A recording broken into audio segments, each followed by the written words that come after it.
Muito bom dia, meu povo! Como vocês estão? Espero que tenham descansado neste final de semana. Eu consegui descansar, estava precisando. E espero também que vocês tenham começado essa semana com um café da manhã saudável como o meu. Vocês viram aqui agora que eu coloquei, foram ovos e um pãozinho integral.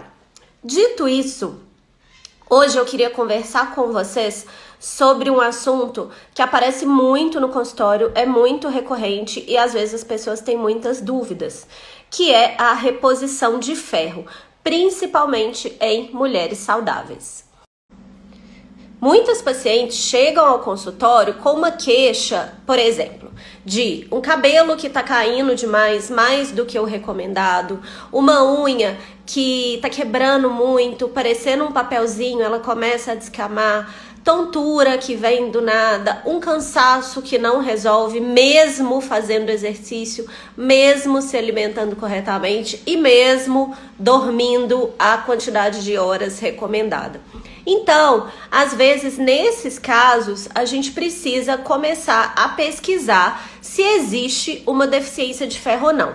Principalmente num caso bem específico que eu vou falar para vocês agora. Mulheres em idade fértil que têm um fluxo menstrual muito intenso. Ou então, mulheres em idade fértil que usam como contraceptivo o DIU de cobre, que costuma aumentar bastante o fluxo menstrual.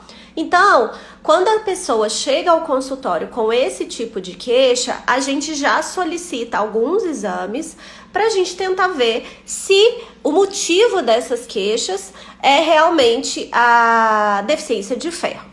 E para isso, a gente precisa fazer alguns exames, como ferro, ferritina, que é a reserva de ferro no nosso organismo, o índice de saturação de transferrina, que é um exame super importante, um exame de PCR para a gente tentar comprovar esse diagnóstico da forma mais correta possível. Aí você vai virar para mim e vai perguntar, mas eu já fiz todos esses exames, é comprovada a minha deficiência de ferro, e agora? Como que eu vou repor essa deficiência? Aí o que a gente vai fazer? Existem duas formas da gente repor a deficiência de ferro no nosso organismo. A primeira delas é via oral e a segunda delas é via injetável. A forma que vai ser recomendada para você vai depender do seu grau de deficiência. Então, se você tem uma deficiência um pouco mais leve, normalmente a gente vai fazer essa reposição de ferro via oral. Se você tem uma deficiência mais grave ou tem outros fatores que impeçam, né, que não recomendem que você faça essa reposição via oral, a gente vai recomendar essa reposição de ferro injetável.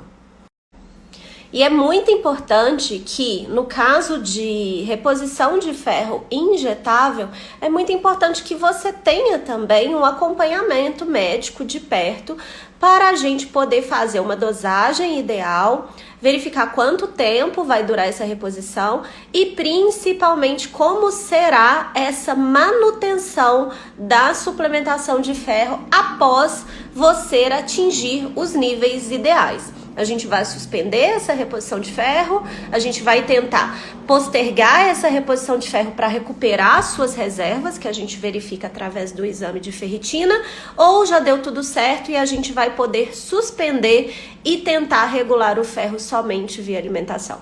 Tá vendo como é que são vários fatores que a gente precisa levar em conta para deixar os níveis de ferro numa pessoa que precisa de reposição dentro do ideal? Então, o meu objetivo hoje é tentar explicar para vocês de uma forma um pouco mais sucinta, resumida, quais são os exames que a gente realmente pede para tentar comprovar se existe mesmo uma deficiência de ferro, como é feita essa suplementação, e lembrar também que às vezes o seu médico pode pedir alguns outros exames extras para tentar fazer esse diagnóstico da forma mais correta possível. E é muito importante que a gente fale aqui também que não se faz suplementação sem necessidade.